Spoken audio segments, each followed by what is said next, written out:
Toyota Hilux, instinto de superación.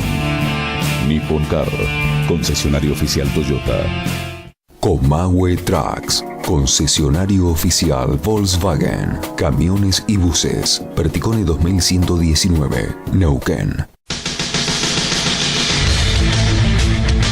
Bienvenidos, gracias por estar.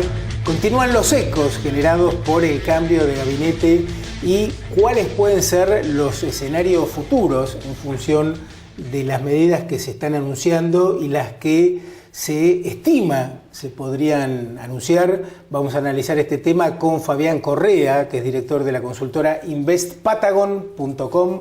Y vamos a comenzar el diálogo con el señor Jorge Altamira, es el líder del Frente de Izquierda y de los Trabajadores que está visitando Neuquén. Jorge, bienvenido, ¿cómo le va? ¿Qué tal? ¿Cómo estás?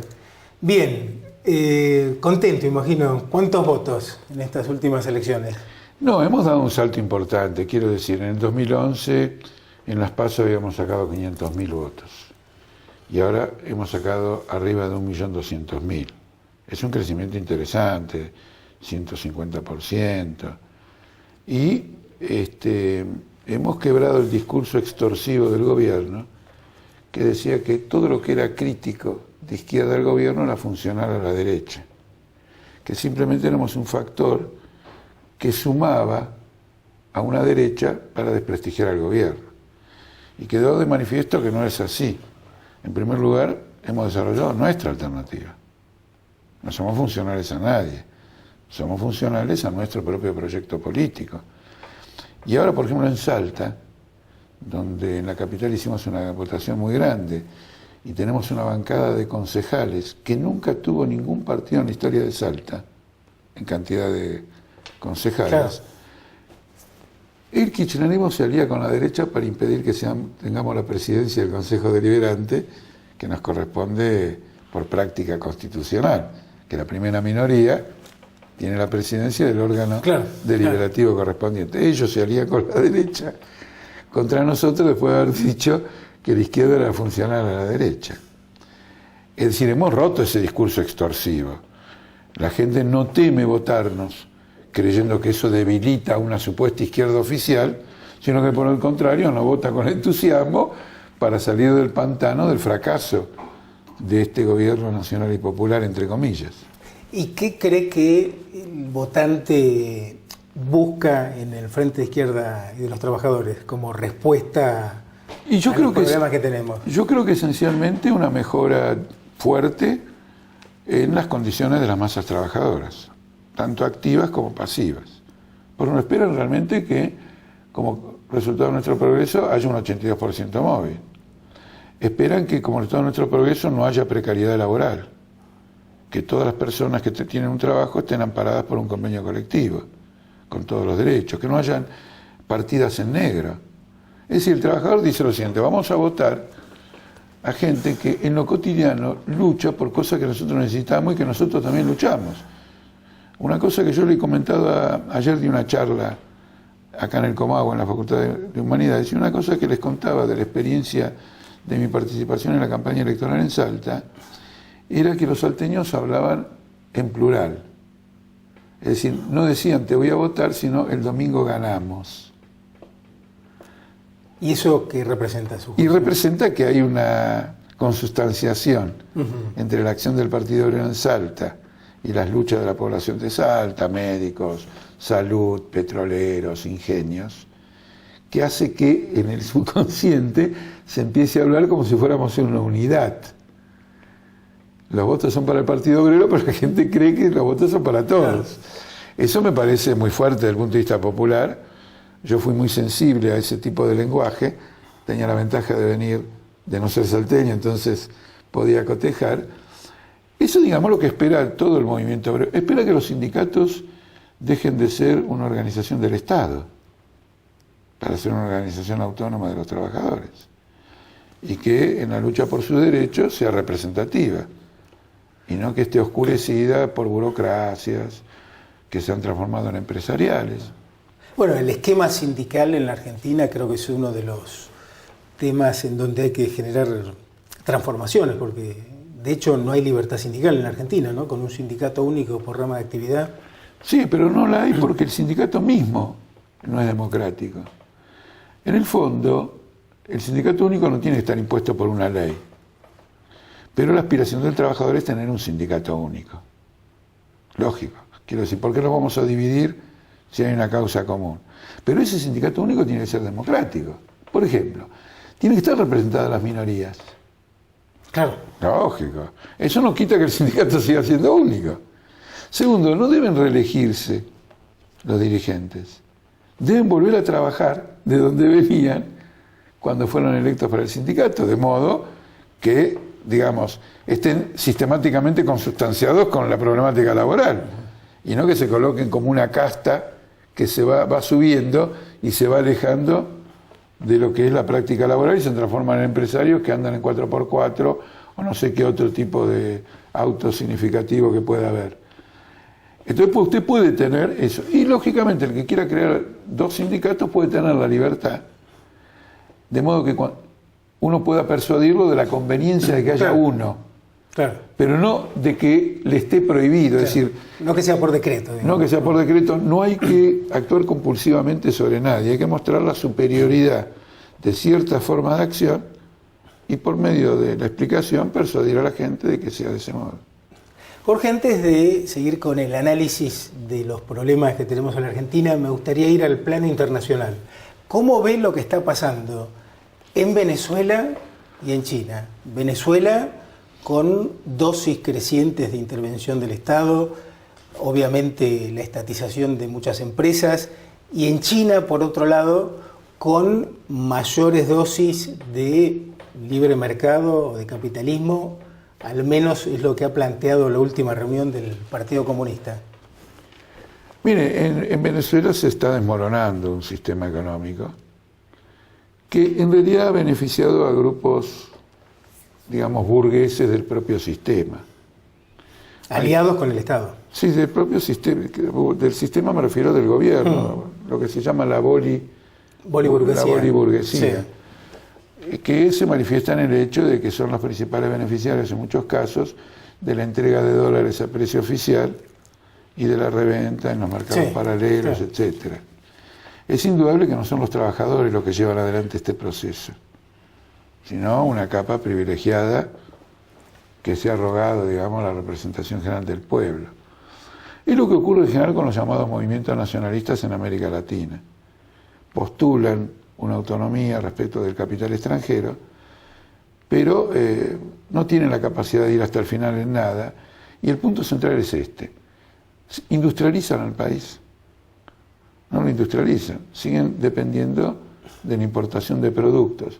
Lo independizan de la esclavitud de la renta de materias primas, en este caso de la renta petrolera, es decir, un único producto que es el 95% de las exportaciones, Es el petróleo. que riega a la economía y por lo tanto convierte a la economía, la convierte en parasitaria, porque la que crea la riqueza es el petróleo y después hay toda una capa que va obteniendo una parte de esa renta petrolera.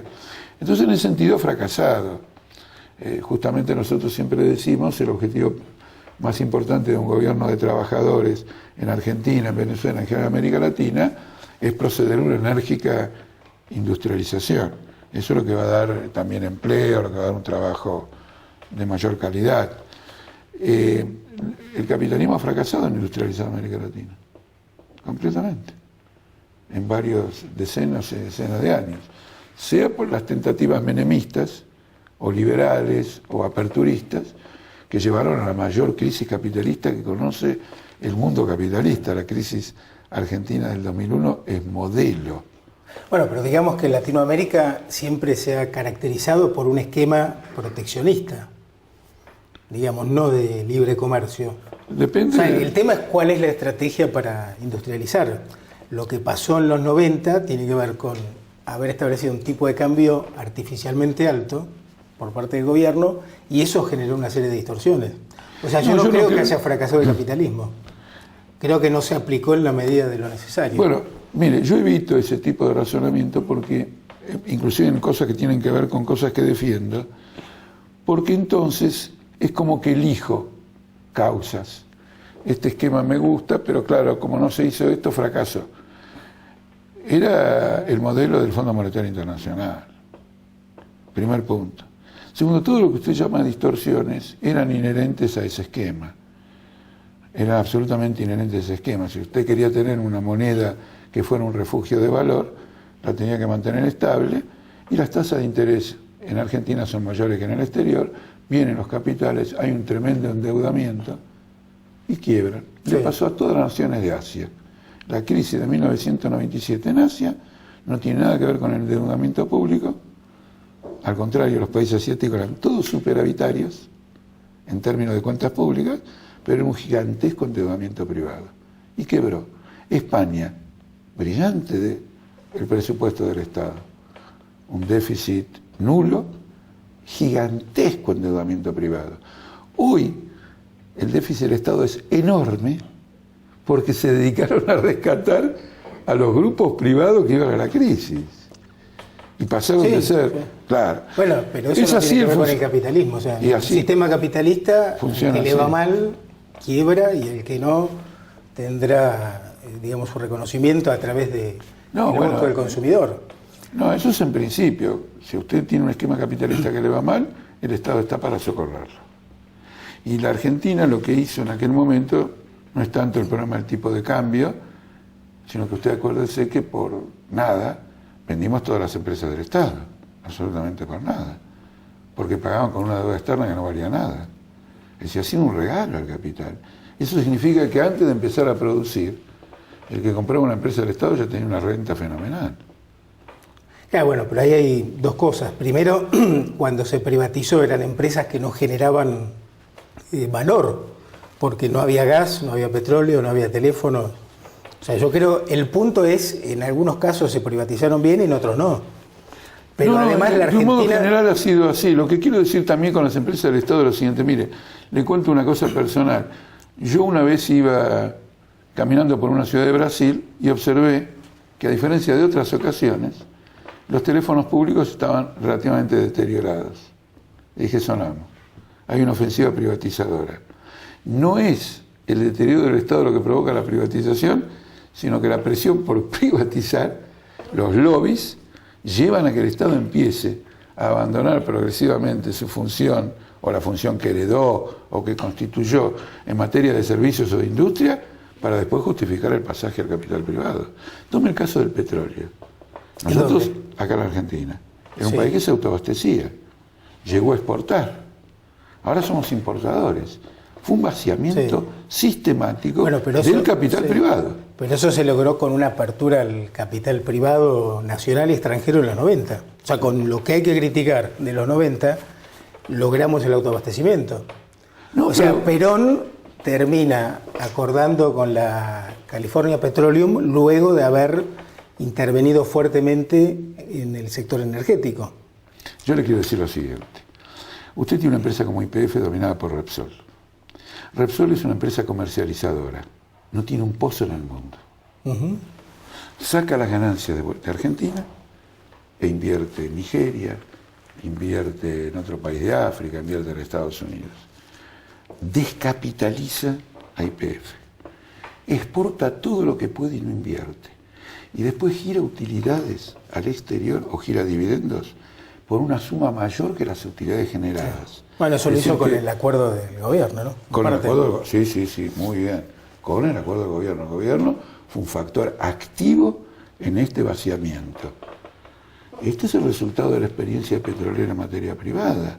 Ahora le vamos a indemnizar a una empresa que nos vació. Es espantoso. No está de acuerdo con el acuerdo. Vamos a indemnizar, pero escúcheme, vamos a indemnizar a una empresa que nos vació en una escala nunca vista, con el argumento de que esto va a incentivar futuras inversiones, lo cual es una abstracción. Nadie sabe lo que va a incentivar o no. Lo único que es cierto es que, perdiendo reservas, caemos en un nuevo endeudamiento, porque vamos a pagar con deuda, lo mismo que los fallos del CIADI, etcétera. Volvimos a generar una hipoteca sobre una deuda externa que nunca terminamos de pagar. ¿Quién se beneficia de esto? Los bancos que prestan, los intermediarios, los que organizan la colocación de empréstitos en el exterior y que cobran una comisión. Ahí hay un tema. el punto es qué pasa si no se compensa o no se indemniza a Repsol por la confiscación de activos. O sea, evidentemente hasta ahora las inversiones fuertes en el sector energético no han venido. Y si no viene inversión privada, no hay producción de energía, porque el Estado no tiene un peso. Bueno, además lo que hace lo hace mal. Entonces. No, obviamente, el Estado no tiene un peso porque se ha encargado de tener un montón de plata y despilfarrar. Sí, totalmente de acuerdo. No, quiero decir, esto no compromete, digamos, el tema de que América Latina no se va a industrializar si no es con una planificación. Y una planificación importa la intervención del poder público. A diferencia de los Kirchner, etcétera, nosotros somos antiestatistas en el sentido de que somos enemigos de la burocracia del Estado. Entonces, pero sí están de acuerdo con una fuerte intervención del Estado en la economía. Sí, pero de un Estado que ya no es una suerte de Estado. A ver, ¿cómo es eso? Y lógico, porque cuando usted concentra un desarrollo económico porque quiere fijar prioridades, pero usted permite que se abran los libros y todo el mundo vea cómo se está gastando dinero, cuánto va a inversión, cuánto va a exploración, cuánto va a investigación, está abierto. En cambio los libros son secretos, hay un secreto comercial que amparan los manejos de las grandes empresas. Si los trabajadores intervienen, en una palabra, si hay una intervención social en el proceso público, el Estado ya no es esa cosa que se separa, que se burocratiza, que se independiza de la sociedad y que empieza a desarrollar intereses propios contra la sociedad, sino que tiende a transformarse en un sinónimo de la misma sociedad.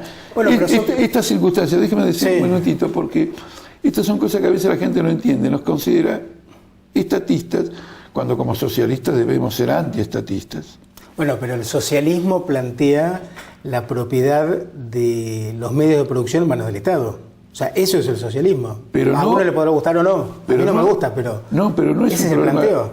Sí, pero no en manos de este Estado. Es en manos de otro Estado que, como decimos nosotros con frecuencia, ya no es un Estado. Claro, pero ¿cómo hacemos para participar todos en la gestión de una empresa pública? O sea, siempre son los funcionarios públicos, los burócratas, los que tienen el poder, como ha ocurrido en la Rusia soviética, en China, en Cuba. No es lo que nosotros proponemos. En la campaña electoral y en muchas ocasiones yo defendí a muerte que todo lo que tiene que ver con la gestión pública sea electo. El Frente de Izquierda es partidario de que los jueces sean electos, que la señora Gil Carbó, si quiere ser procuradora, tiene que ser votada, y además defendemos la revocatoria. Está claro, usted elige un diputado que dijo, bueno, tengo este programa. Luego el tipo, por razones que fuere, usted junta una cantidad de firmas, la presenta a un juez, se la valida en un referéndum y lo echa. El derecho al voto tiene que ir acompañado con el derecho a la revocatoria. Usted fíjese lo que significa esto para lo que es el Estado realmente, que es la burocracia. Que el pueblo tiene derecho a revocar a la burocracia. Por ejemplo, el presidente de YPF, en la medida que es una empresa del Estado, derecho de revocatoria. Para lo que a usted le parezca. Entonces, cuando el voto, y especialmente ahora que tenemos internet y una cantidad de cosas que facilitan que estos procedimientos que antes era muy complicado votar, ahora sean tan sencillos, por medio de esto usted logra la gran ambición de que no haya un poder político por encima de la cabeza suya dándole las órdenes, sino que usted mismo sea el poder político con una participación en la gestión cotidiana. Ahora, esto depende de una gran maduración, y la acción política del Frente de Izquierda, del Partido Obrero, es que esa maduración se desenvuelva. Jorge, ¿podemos hacer un paréntesis? Sí, encantado. Pausa y venimos.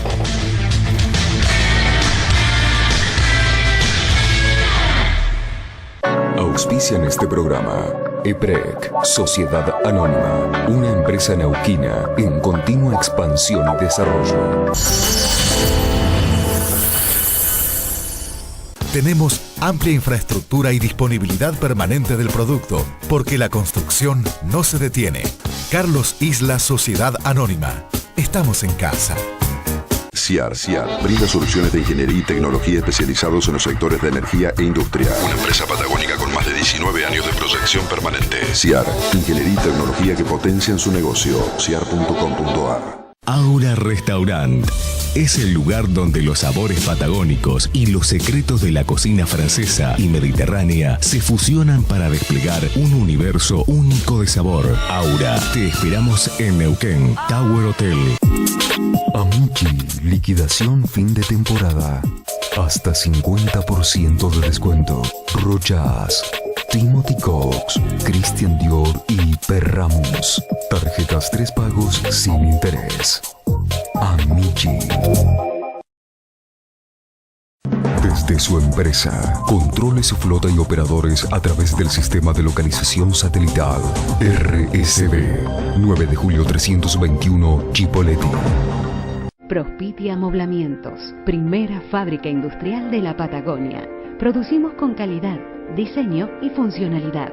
Equipamiento integral para su empresa y hogar. Tucumán 466 Neuquén. Teléfono 447-4651.